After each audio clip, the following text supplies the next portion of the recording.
Welcome to today's Explainer. We're going to unpack one of the absolute most intense, high-stakes relationship clashes in all of ancient literature.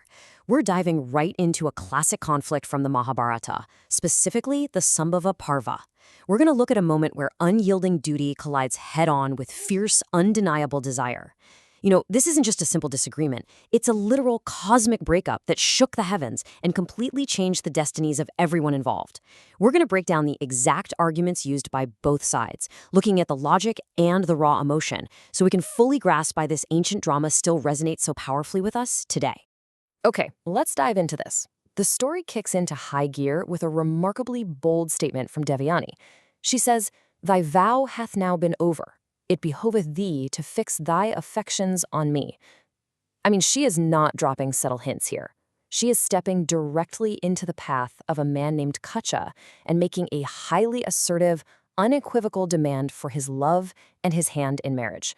To really understand the sheer weight of this demand and why it puts Kacha in such an impossible position, we have to understand exactly what vow she's talking about and what Kacha has just spent years of his life doing. Section 1. The vow concludes, a scholar ready to return home. So for years, Kacha has been living under the extremely strict rules of brahmacharya. Think of it as an intense, all-consuming period of absolute discipline, rigorous study, and strict celibacy, all completed under the guidance of his preceptor, Sukra. Under brahmacharya, the student's entire existence revolves around serving the teacher, absorbing knowledge, and maintaining absolute purity of purpose. There are zero distractions allowed and certainly no romantic entanglements. The sense of duty, hierarchy, and boundaries instilled during this time becomes just ironclad in the mind of the student. And Kacha, well, he's played completely by the rules. He has been the model student. And his hard work has actually paid off. As the source material explicitly tells us, the period of his vow is officially over. He successfully completed his education. Even more importantly, he has formally obtained his preceptor's leave. His teacher, Sukra, has signed off on his departure.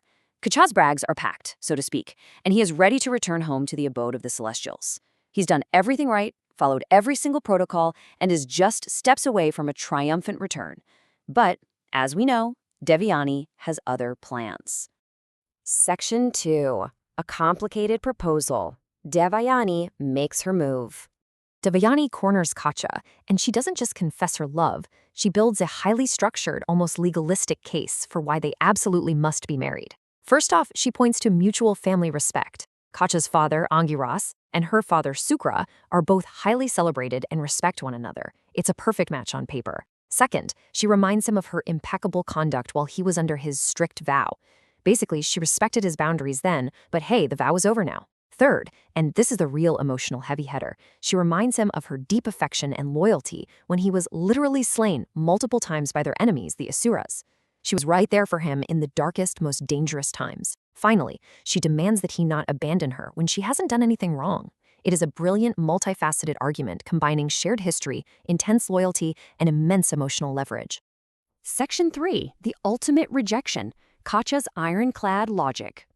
Now, what's really interesting about this is the sheer contrast in their worldviews. Devayani's perspective is all about human connection, shared trauma, affection, and logical family ties, right? It's an argument of the heart. Kacha, however, completely bypasses the romance. To him, this isn't about whether they like each other. It's about cosmic hierarchy and duty. He essentially tells her, "You are my teacher's daughter. You deserve my worship, not marriage."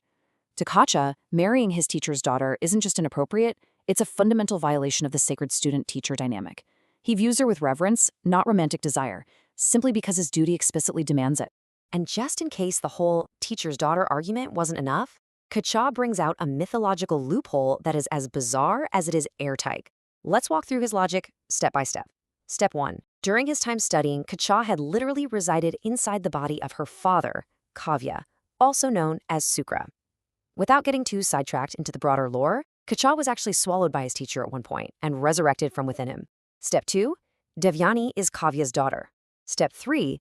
Therefore, because Kacha was born out of her father's body and she was born of her father, they technically share a bodily origin. He looks at her and says, "Thou art truly my sister." It is the ultimate cosmically mandated sister zone. He uses the extreme technicalities of his mythological trials to completely shut down any possibility of romance. Predictably, explaining to a woman who loves you that you're technically her brother because you lived in her dad's stomach? Yeah, that does not go over well. The philosophical debate is over. Section 4. The Dual Curses, the Cost of a Broken Heart. Which leads us to this really pivotal question. What happens when absolute, unbending virtue violently rejects deep, consuming passion? Well, in ancient mythology, it never ends with a polite goodbye. The intense energy of Devayani's love instantly flips into the destructive power of a curse. So, the crucial point is how precisely they target each other's futures. Devayani strikes first, hitting Kacha where it hurts the most. She curses him so that all the knowledge he spent years painfully acquiring under his vow will not bear fruit. It's just a devastating blow to a scholar. But Kacha retaliates. He curses her that no Rishi's son, meaning no respectable sage or scholar, will ever accept her hand in marriage, effectively ruining the very domestic future she was just begging him for. But even while being cursed, Kacha's mind is incredibly sharp. He finds a brilliant loophole. He accepts that the knowledge won't work for him personally, but he declares that it will bear fruit for anyone he imparts it to. He sacrifices his own personal power to ensure the overall mission of bringing the knowledge back to his people is still a success.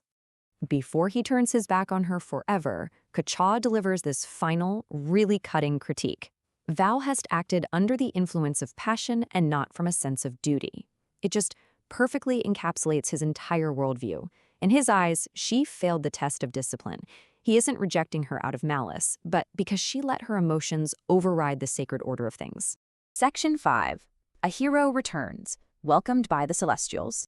He finally arrives at the abode of the chief of the Celestials, and he isn't viewed as some guy who just cruelly broke a woman's heart. Not at all. He is welcomed as a conquering hero. The Celestials, led by Indra, worship him and say, "Thou hast indeed performed an act of great benefit for us. Wonderful hath been thy achievement. Thy fame shall never die."